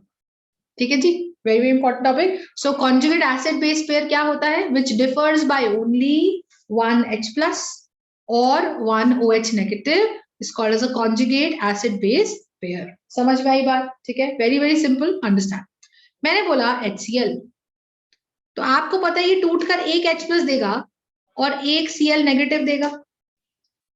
अब बात देखो क्या है, तुमने तीन टाइप के कॉन्सेप्ट पढ़े, एक आर्हीनियस कॉन्सेप्ट, एक ब्रॉन्स्टेड कॉन्सेप्ट, एक ल्यूइस कॉन्सेप्ट. कोई भी चीज अब एसिड होनी चाहिए, चाहे वो किसी भी कॉन्सेप्ट से एसिड हो. कोई भी चीज बेस होनी चाहिए, चाहे वो किसी भी कॉन्सेप्ट से बेस हो. ठीक है, इट डजंट मैटर कि आप कौन से कॉन्सेप्ट के हिसाब से उसे एसिड बेस. जैसे मैं एग्जांपल के तौर पे देती हूँ, आप मुझे बताइए क्या HCl आपको पता है, नाम से ही पता है कि ma'am it is hydrochloric acid. नहीं तो वैसे भी समझ लीजिए कि मैम ये एसिड है क्योंकि ये H प्लस देता है, तो H प्लस का नाम तो प्रोटॉन भी होता है. तो ये HCl एसिड है आर्हीनियस के हिसाब से भी और ब्रॉन्स्टेड के हिसाब से भी, क्योंकि ये H प्लस डोनेट करता है. और मुझे बताओ Cl नेगेटिव कौन है, नेगेटिव क्या होगा, ये H प्लस को पकड़ेगा. अगर मौका मिला तो ये H प्लस को पकड़ सकता है, यस और नो, क्योंकि नेगेटिवली चार्ज स्पीशीज. तो ब्रॉन्स्टेड बेसिस अगर एक्सेप्ट प्रोटॉन है तो Bronsted bases would donate electrons. Sorry, Bronsted acids अगर डोनेट करते हैं H प्लस तो Bronsted bases would accept protons. बोलो, तो अगर Cl नेगेटिव एक्सेप्ट करेगा तो क्या ये मेरा बेस हो गया, बताओ, ब्रॉन्स्टेड के हिसाब से, क्योंकि ये नेगेटिवली चार्ज स्पीशी है तो ये ब्रॉन्स्टेड बेस हो गया. और इसको आप कुछ भी बोल दो. अच्छा सोचो, ये इसमें नेगेटिव इलेक्ट्रॉन्स भी है, तो ये क्या कर रहा है, लुईस एसिड भी तो है, ये लुईस बेस भी तो है. बोलो, लुईस बेस क्यों है, क्योंकि ये डोनेट कर सकता है इलेक्ट्रॉन, नेगेटिव चार्ज है इसके ऊपर, बहुत सारे इलेक्ट्रॉन्स है, 1 2 3 4 5 6 2 8 7 होती है ना क्लोरीन की कॉन्फ़िगरेशन. तो वैलेंस शेल में 1 2 3 4 5 6 इलेक्ट्रॉन, 7 इलेक्ट्रॉन्स नहीं, एक नेगेटिव चार्ज भी है, तो 8 इलेक्ट्रॉन है इसके पास. तो ये अपने इलेक्ट्रॉन्स को डोनेट भी तो कर सकता है. तो लुईस बेस डोनेट इलेक्ट्रॉन, तो ये है तो बेस किसी भी कॉन्सेप्ट से हो. और HCl क्या हो गया बच्चे, HCl हो गया Arrhenius acid. Arrhenius acid, do you understand? और ये also this is what, HCl is arrhenius acid, also HCl is what, बोलो, also HCl is what, HCl is, बोलो, is also what do you call, bronsted acid. Why bronsted acid? Because it is donating H plus again, which is donating proton. तो HCl is an acid. तो मेरी बात समझो, हमेशा ये बात का ध्यान रखना, जब भी आप एक एसिड को तोड़ोगे तो उसमें से एक H plus निकल रहा है, और एक H प्लस निकलने के बाद ये एसिड है, तो ये जो बची हुई स्पीशी होती है वो क्या है, बेस है. तो एसिड और बेस के बीच में कितने का गैप है, एक H प्लस का. तो ये जो जोड़ी हुई HCl का कॉन्जुगेट बेस क्या हो गया, Cl है, क्योंकि HCl एसिड है. तो हर एसिड का होता है एक कॉन्जुगेट बेस, और हर बेस का होता है एक कॉन्जुगेट एसिड. मतलब एसिड से बनने वाला बेस इस कॉन्जुगेट बेस. बात समझ में आई? तो अगर आप उस एसिड में से H प्लस हटा देते हो तो वो क्या बन जाता है, conjugate base. Do you understand my point? कहीं कोई दिक्कत है? तो अब लेकिन कंडीशन ये है कि मैम एक ही H प्लस निकालें आप उसमें से. समझ रहे हो? अब देखो, मैंने बोला कि भाई H2SO, थोड़ा एक छोटा एग्जांपल और देती हूँ. मैंने कहा HNO3, तो आप बताओ ये टूटेगा तो एक ही H प्लस देगा ना. तो उन एसिड्स में से ये तो पता है अपने को नाइट्रिक एसिड है, नाइट्रिक एसिड है. जो चीज एसिड दे दे, जो चीज H प्लस रिलीज कर दे वो एसिड होती है. तो ये आर्हीनियस एसिड हुआ. H प्लस को प्रोटॉन बोलते हैं, तो ये डोनेट कर रहा है प्रोटॉन, तो डोनेट कर सकता है प्रोटॉन. तो ये ब्रॉन्स्टेड एसिड हुआ, ब्रॉन्स्टेड बेस हुआ, क्या बोला, हाँ ब्रॉन्स्टेड एसिड हो गया ये। अगर ये ब्रॉन्स्टेड एसिड हो गया, आरएनएस है तो एसिड, एक H प्लस निकलते ही नेगेटिव स्पीशी बन गई, ये इलेक्ट्रॉन्स एक्सेप्ट, ये क्या कर सकता है, H प्लस एक्सेप्ट कर सकता है, तो ब्रॉन्स्टेड बेस हो गया। ये लुइस एसिड भी हो गया क्योंकि ये इलेक्ट्रॉन्स डोनेट कर सकता है, लुइस बेस हो गया, सॉरी ये लुइस बेस भी हो गया और ये ब्रॉन्स्टेड बेस भी हो गया। तो आप ये चीज समझो कि ये एसिड का ये क्या बन गया, conjugate base, and this is being separated by only, दोनों के बीच में कितने H प्लस का गैप है, सिर्फ एक H प्लस का गैप है। डू यू अंडरस्टैंड, सिर्फ एक H प्लस का गैप है। बात क्लियर हुई। सिमिलरली अगर हम बात करते हैं यहाँ पे किस चीज की, CH3COOH, ये टूट के मुझे देता है CH3COO नेगेटिव और एक H प्लस। ये नाम क्या है बच्चे, ये H प्लस दे रहा है तो तुम समझ जाओ ये एसिड है, इसका नाम वैसे क्या होता है, एसिटिक एसिड। ये टूट कर मुझे क्या दे रहा है, H प्लस दे रहा है, तो ये एसिड है, तो H प्लस के अलावा जो नेगेटिव स्पीशी बची वो क्या हो गई, बेस हो गई, क्योंकि नेगेटिव स्पीशी क्या करेगी, H प्लस को पकड़ेगी। Anything which accepts proton, Bronsted bases accept proton, तो ये बेस हुआ। तो क्या मैं बोल दूं जी, मेरे पास क्या हो गया, कॉन्जुगेट बेस। क्या हो गया ये, conjugate. I hope you are understanding my point, बोलो। तो ये मेरे पास एसिटिक एसिड है, ये कॉन्जुगेट उसका बेस है, तो दोनों के बीच में again I am telling you there is a difference of only 1 H plus. Do you understand, this is conjugate acid base, got it. Similarly अगर आपका मन कर जाए कि भाई मैम देखो NaOH है, तो क्वेश्चन आपको बस इतना बोलेगा, write down the conjugate acid या बेस। तो आप बोलो मैम NaOH जब टूटेगा ना मेरे को Na देगा और एक OH देगा, बहुत बढ़िया। अब ये क्या है, ये बेस है, तो Na उसका क्या हो गया, कॉन्जुगेट एसिड। बात समझ में आई, Na क्या हो गया उसका, कॉन्जुगेट एसिड। तो ये बेस होता है अगर, तो एक OH का गैप आ जाए चाहे एक H प्लस का गैप आ जाए, उसको आप बोलते हो, उस जोड़ी को आप बोलते हो conjugate acid base pair. I hope you are understand, ठीक है, लॉजिक समझ पा रहे हो मैं क्या बोल रही हूँ। सिमिलरली यू अंडरस्टैंड, हमारे पास ये, ठीक है जी। इसी तरह से KOH अगर टूट रहा है तो तो हमारे पास आ जाएगा K प्लस और OH नेगेटिव। तो this is going to be what बच्चे, ये तो मेरे पास बेस है, निकल गया, तो ये है मेरे पास पोटेशियम हाइड्रोक्साइड। तो ये जो पोटेशियम हाइड्रोक्साइड है, इसके टूटने से क्या मिल गया, पोटेशियम आयन, पोटेशियम आयन। तो ये मेरे पास बेस है, तो बेस में से एक OH निकलने के बाद क्या बनता है, कॉन्जुगेट।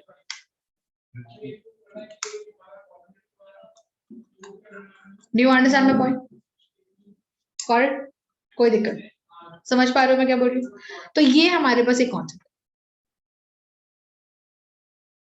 और देखो अब मेरी बात को बड़े ध्यान से सुनना, मैंने बोला H2SO4, अब H2SO4 टूटेगा, अब तुम लिखो कि मैम ये टूटेगा तो नॉर्मली तो ये ऐसे टूटता है, नॉर्मली तो ये ऐसे टूटता है, तो ये टूटने पे मुझे कितने H प्लस दे रहा है, 2। तो ये क्या है, ये है मेरा सल्फ्यूरिक एसिड,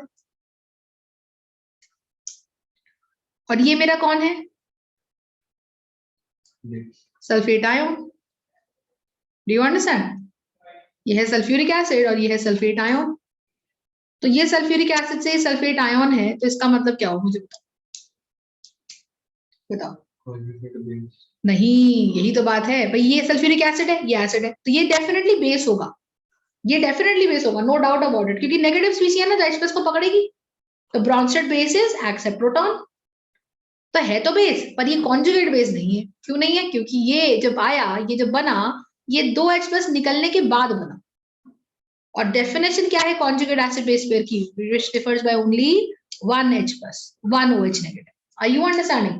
तो ये चीज आपको समझनी है कि it is going to differ by only 1 H plus। तो H2SO4 अगर आपको कोई क्वेश्चन कहता है जी H2SO4 का कॉन्जुगेट एसिड है, कॉन्जुगेट बेस है SO4-2, तो ये गलत हो गया ना, क्योंकि इन दोनों स्ट्रक्चर्स में आप देखो कितने H का गैप है, 2 H का गैप है, और 2 H का गैप नहीं होना चाहिए। डू यू अंडरस्टैंड, 2 H का गैप नहीं होना चाहिए। मेरी बात क्लियर हो रही है तो do you understand my point. तो अब फिर बात ये आई कि भाई H2SO4 का कॉन्जुगेट बेस या एसिड हो क्या फिर, तो आप बोलो जी एक ही H का तो गैप करना है, आप कर दो, एक H2SO4 में से 2 H है ना बच्चे, एक H निकाल दो आप। एक H निकाल दिया तो क्या बना, HSO4 नेगेटिव बना। बोलो सही बात है। अब देखो H2SO4 का ना स्ट्रक्चर ये होता है, तो अगर दोनों H निकल गए तो दोनों H चले गए अपने अपने इलेक्ट्रॉन छोड़कर, तो -2 का चार्ज आता है। अभी एक ही गया है तो इस हिसाब से एक ही गया है, तो कितना चार्ज आएगा, इधर से एक एक्स्ट्रा, यही तो बचा बस। तो HSO4 -1, तो इन दोनों में आप देखो ये दोनों की जोड़ी सही बनती है, HSO4 माइनस और H2SO4। तो इस सल्फ्यूरिक एसिड का HSO4 नेगेटिव हो गया conjugate base. I hope you are understanding, logic समझ पा रहे हो मैं क्या बोल रही हूँ, ठीक है जी, समझ में आई बात, पक्का। घुस जानी चाहिए दिमाग में बिल्कुल, मतलब ये बहुत इंपॉर्टेंट टॉपिक है, मेरे को बहुत टेंशन है इस टॉपिक की, क्योंकि इसके बगैर 12th नहीं निकाल पाऊंगी। 12th के पहले 4 चैप्टर में कहीं ना कहीं this topic is going to come out.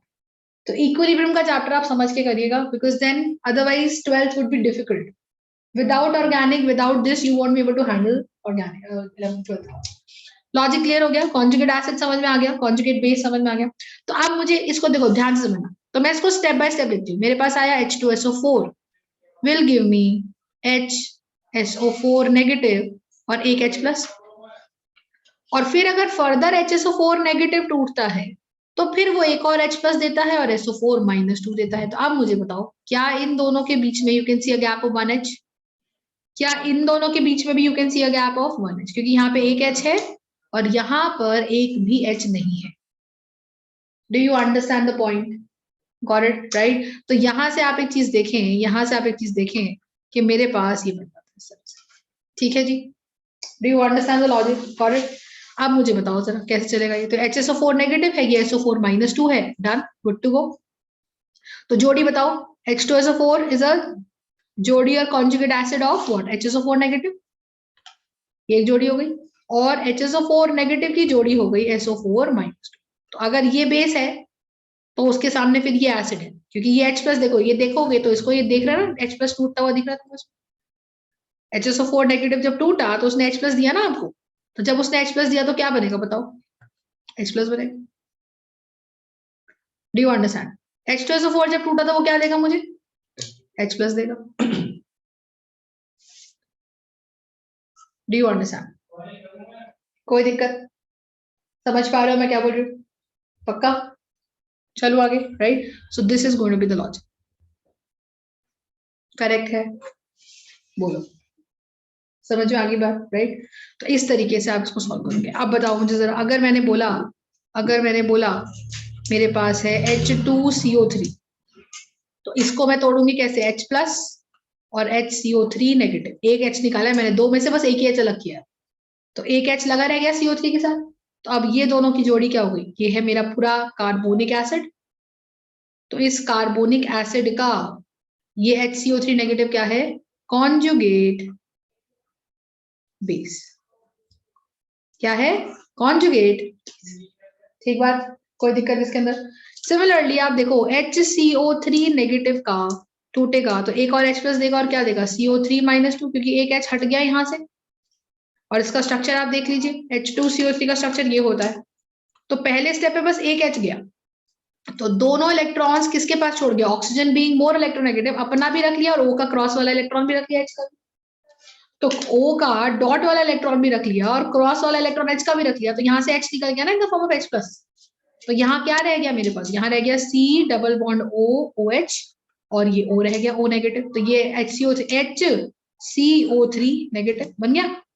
दूसरे स्टेप पे जो आपका ये चला गया, दूसरे स्टेप पे जब ये चला गया तो यहाँ क्या हो गया हमारे पास बताओ, यहाँ क्या हो गया हमारे पास, अब क्यों ये भी चला गया, तो एक नेगेटिव चार्ज यहाँ बना था, एक यहाँ बन गया, तो ये बन गया ना CO3 -2, this is called carbonate radical. तो यहाँ पे जोड़ियां किस किस की बनी, H2CO3 का कॉन्जुगेट बेस बना HCO3 -1, और HCO3 -1 का कॉन्जुगेट एसिड बना, कॉन्जुगेट बेस बना CO3 -2। बात क्लियर हुई। तो आप एक चीज नोटिस करो जरा, एक ऐसी चीज देखो, कॉन्जुगेट बेस भी है, ये है तो बेस का काम भी कर रहा है, और यहाँ पे देखो ये आपको टूटता हुआ दिख रहा है और आपको H प्लस देता हुआ दिख रहा है, बताओ ये क्या हुआ? Do you understand? This is breaking down to give you this bicarbonate radical HCO3 negative. तो यहाँ पे ये conjugate base भी है और यहाँ पे सेकेंड रिएक्शन में ये टूट कर तुमको H प्लस दे रहा है, तो ये टूट के H प्लस जो चीज दे दे वो एसिड भी है। तो ये कैसे हो सकता है कि कोई एक चीज अगर एसिड भी हो जाए और कोई चीज बेस भी हो जाए? तो ऐसी चीजें जो एसिड भी हो जाए और बेस भी हो जाए उन्हें बोलते हैं amphiprotic species. Do you understand? So if somebody asks you what are amphiprotic species, so you will write down amphiprotic species. Do you understand? So you have to understand what are amphiprotic species. बात clear हो गई? बात clear हो गई? So what are amphiprotic species? Which can be both acidic as well as basic. Which can be both acidic as well as basic. Acidic भी हो जाए और basic भी हो जाए। बात क्लियर हो गई? कोई दिक्कत इसके अंदर? पक्का? Right? So this is how you have to get the answers. इसी तरीके से आप देखिए, ये देखो, ये पूरे एग्जाम में ये था मेरा सल्फ्यूरिक एसिड। तो इस सल्फ्यूरिक एसिड का ये क्या हो गया? Conjugate base. Do you understand? और ये यहाँ पे आपको टूट कर H प्लस देता हुआ दिख रहा है, तो यहाँ पे ये एसिड का काम कर रहा है, तो फिर ये जो हो गया उसका कॉन्जुगेट बेस। तो मुझे बताओ कि HSO4 नेगेटिव यहाँ पे बेस है, यहाँ पे एसिड है तो HSO4 नेगेटिव ही। तो कोई भी चीज जो एसिड और बेस दोनों का काम करे, तो HSO4 नेगेटिव भी किस कैटेगरी में आ गया? जो एसिड भी है और कहीं कहीं पे वो बेस भी है, तो वो हो गया एम्फीप्रोटिक सब्सटेंस या species. I hope you are understanding the logic. बात क्लियर हो रही है? तो you have understood what is degree of dissociation, you have understood what is areneous acid, areneous base. Okay, you have also understood what is degree of dissociation, right? Which is what is Lewis acid, Lewis base, everything. What are amphiprotic species? What is the conjugate acid base? ठीक है, ये अपने को आना चाहिए। ठीक बात है, कोई दिक्कत इसके अंदर? करेक्ट है, चलो छुट्टी। That's it.